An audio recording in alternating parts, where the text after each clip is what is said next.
मृत्यु के बाद भी सच जाती हैं ये 5 चीजें। मित्रों, जैसा कि हम सभी जानते हैं कि जिसने भी इस मृत्यु लोक में जन्म लिया है उसकी एक ना एक दिन मृत्यु अवश्य ही होनी है।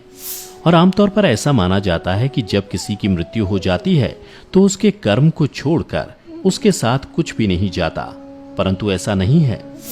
गरुड़ पुराण की माने तो जब किसी व्यक्ति की मृत्यु हो जाती है तो उसके मृत शरीर को जब जला दिया जाता है तब उस मृत आत्मा की यमलोक की यात्रा शुरू होती है।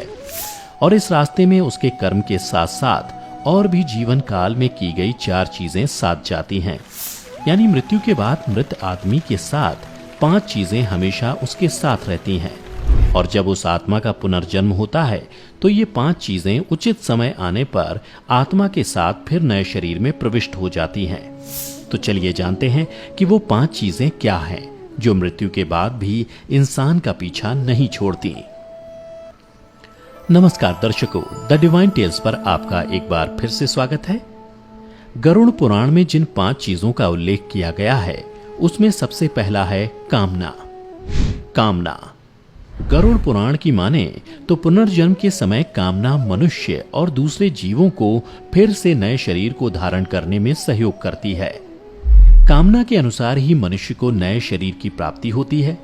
अर्थात मृत्यु के समय मनुष्य जिन जिन चीजों की कामना करता है उसके साथ मृत्यु के बाद भी चली जाती हैं और उसी कामना की पूर्ति हेतु उस मृत आत्मा को फिर से किसी न किसी शरीर का रूप लेकर लौटना पड़ता है। इसलिए गरुड़ पुराण में कहा गया है कि मृत्यु करीब आने पर सब चीजों की इच्छा त्याग करके केवल ब्रह्म अर्थात परमेश्वर का ध्यान करना चाहिए।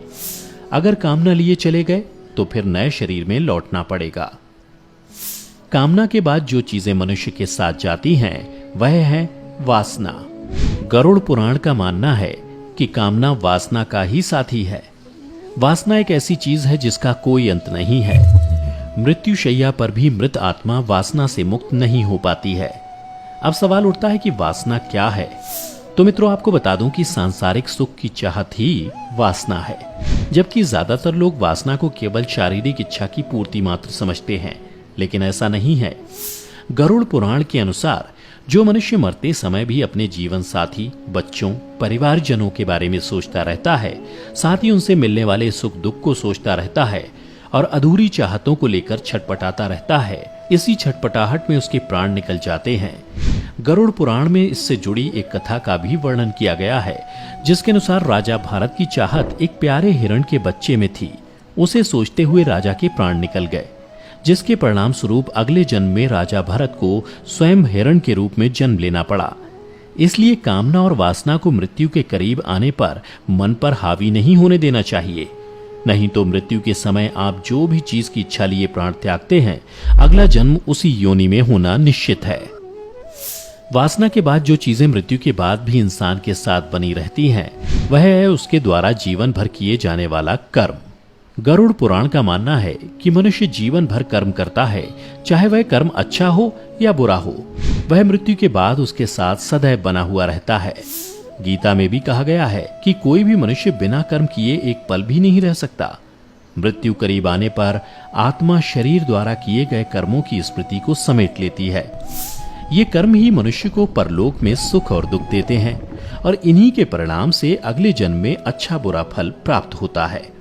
श्री कृष्ण की माने तो कर्म की गति तो ऐसी है कि 7 जन्मों तक पीछा नहीं छोड़ती है, जिसका सबसे अच्छा उदाहरण महाभारत में मिलता है। वाणों की शैया पर लेटे हुए भीष्म ने जब श्री कृष्ण से पूछा कि मुझे ऐसी मृत्यु क्यों प्राप्त हुई, तो श्री कृष्ण ने उन्हें 101 जन्म पूर्व की घटना याद दिलाते हुए कहा कि 101 जन्म पूर्व आपके कारण एक करकैटे की मृत्यु ऐसे ही हुई थी, इसलिए आज आप वाणों की शैया पर पड़े हुए हैं। इसलिए मनुष्य को चाहिए कि वह जीवन में अच्छे कर्म करे, ताकि उसे दूसरे जन्म में उसके कर्मों का अच्छा फल मिल सके। कर्म के बाद गरुड़ पुराण में कर्ज का वर्णन किया गया है, जिसके अनुसार इंसान को चाहिए कि यदि वह जीवित रहते किसी से कर्ज ले तो उसे मरने से पहले जरूर चुका देना चाहिए, क्योंकि लिया गया कर्ज और दिया गया कर्ज दोनों ही जन्म जन्मांतर तक पीछा नहीं छोड़ता है। गरुड़ पुराण में बताया गया है कि कर्ज लेकर मरने पर कर्जदाता जब परलोक में आता है तो अपना कर्ज का धन वापस मांगता है उस समय यम के दूत कर्ज लेकर मरने वाले का मांस काटकर कर्जदाता को देता है, लेकिन कर्ज का बोझ यही नहीं उतरता। अगले जन्म में भी कर्ज पीछा करता है और उसे किसी न किसी रूप में चुकाना पड़ता है। इसलिए मित्रों, यदि आपने कभी किसी से कर्ज लिया हो तो उसे मरने से पहले अवश्य ही चुका दें, ताकि अगले जन्म में आपको किसी तरह का कष्ट ना उठाना पड़े। कर्ज के बाद जिस पांचवी चीज के बारे में बताया गया है वह है पुण्य, जो मृत्यु के बाद भी मृत आत्मा के साथ यमलोक से लेकर दूसरे जन्म तक बनी रहती है। पुण्य। गरुड़ पुराण में बताया गया है कि आपके द्वारा किया गया दान परोपकार का पुण्य कई जन्मों तक साथ चलता है। जीवन में जब कोई अपरिचित आपकी गरुड़ मदद करे तो ये समझ लीजिए कि वह आपके पूर्व जन्म का पुण्य चुका गया है।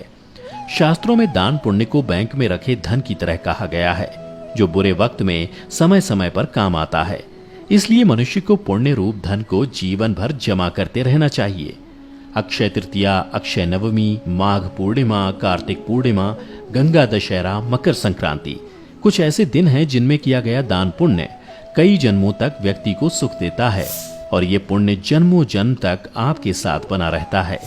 इसलिए मित्रों, मनुष्य रूपी जीवन में गरुड़ पुराण में बताए गए इन सभी चीजों का खास ध्यान रखें, ताकि मृत्यु के बाद आपको सद्गति की प्राप्ति हो।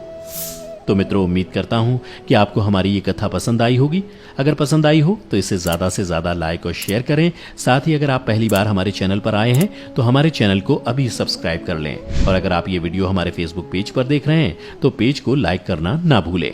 फिलहाल आज की वीडियो में इतना ही। अब हमें इजाजत दें। आपका बहुत बहुत शुक्रिया।